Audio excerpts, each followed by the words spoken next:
E aí, pessoal? Hoje a gente mergulha num assunto que mexe com a vida de muita gente no Brasil. Aquela briga, sabe? Entre a necessidade de um paciente e o que o Sistema Único de Saúde, o nosso SUS, pode oferecer. O que acontece quando um tratamento essencial não está na lista do governo? Pois é, o Supremo Tribunal Federal botou ordem na casa e a gente vai destrinchar tudo isso agora. Nosso roteiro de hoje é o seguinte: a gente começa entendendo o drama do paciente. Depois, vamos direto para a decisão do STF e aquele famoso checklist. Vamos ver também as exceções da exceção e qual é o papel do juiz nessa história toda. E para fechar, a gente discute por que essa decisão é um marco para todo mundo. Bora lá! Bom, vamos começar com a pergunta de R$ 1 milhão, uma que muitas famílias infelizmente se fazem. Imagina o cenário. Você recebe um diagnóstico e o médico receita um remédio que é a sua grande esperança. Só que aí você vai buscar no SUS e nada. O remédio não está na lista. E agora? Faz o quê? É exatamente esse o nó que a justiça brasileira teve que desatar. E olha, isso não é um caso isolado. É um conflito gigante entre o direito à saúde de uma pessoa e a realidade do Estado, que tem que gerenciar o dinheiro público para cuidar de todo mundo. É uma balança delicada, né? E é aí que o judiciário entra, tentando construir uma ponte entre essas duas realidades. E para encontrar uma saída nesse verdadeiro labirinto, o Supremo Tribunal Federal, o STF, teve que entrar em campo. A corte basicamente desenhou um mapa, sabe? Um conjunto de regras bem claras para guiar todo mundo, pacientes, médicos e juízes, num terreno que antes era pura incerteza. Antes da gente continuar, um ponto super importante. Precisamos entender o que é uma súmula vinculante. Pensa assim, não é uma sugestão, não é uma recomendação, é uma ordem.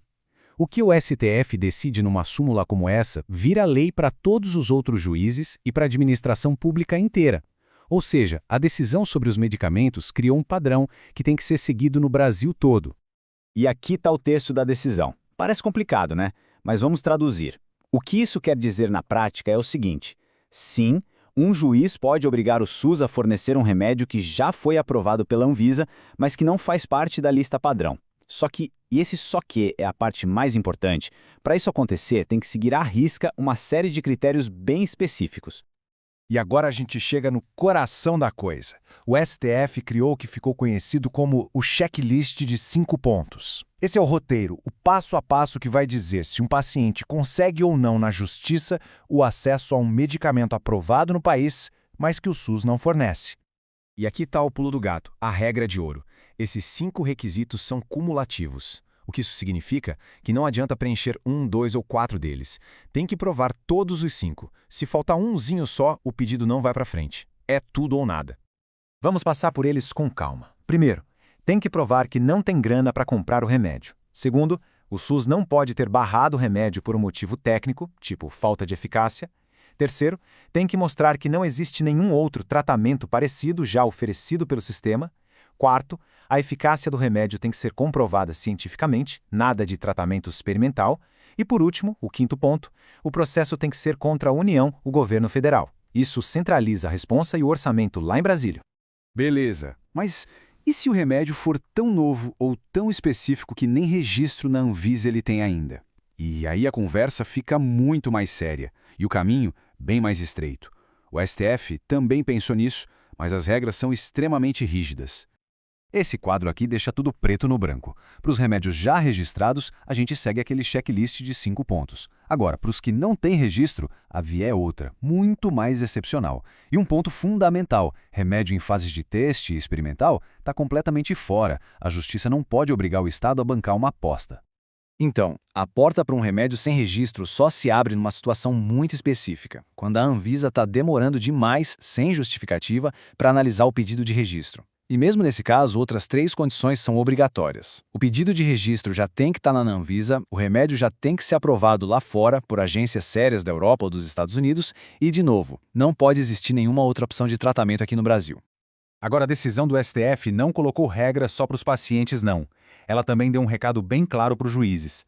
A ideia é que a decisão de dar ou não um remédio caro não seja baseada no achismo ou só na emoção do caso, mas numa análise técnica, bem fundamentada. O juiz tem um verdadeiro dever de casa para fazer. Primeiro, ele tem que investigar o porquê de o remédio não estar na lista do SUS. Segundo, e isso é crucial, ele não pode decidir só com base na receita do médico que atende o paciente. ele é obrigado a consultar núcleos de apoio técnico, os NATJUS, para ter uma opinião isenta. E terceiro, se ele conceder o remédio, tem que avisar as autoridades do SUS.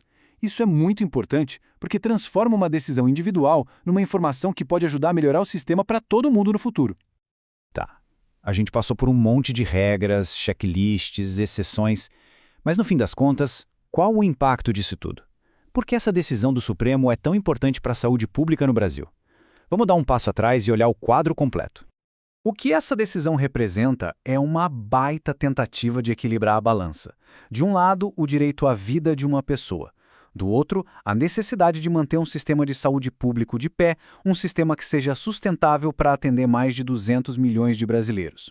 A decisão, no fundo, cria regras claras para que a busca por direitos na justiça, a chamada judicialização da saúde, não vire bagunça. E isso tudo nos leva à pergunta final, que fica no ar. Essa estrutura toda, cheia de regras e condições, ela realmente garante mais justiça e um acesso mais equilibrado aos tratamentos? Ou será que ela acaba criando mais barreiras, mais burocracia, para quem já está numa situação super vulnerável? É um sistema que protege o paciente e o SUS ao mesmo tempo?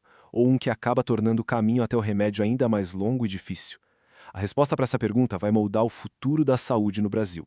Obrigado por acompanhar essa análise com a gente.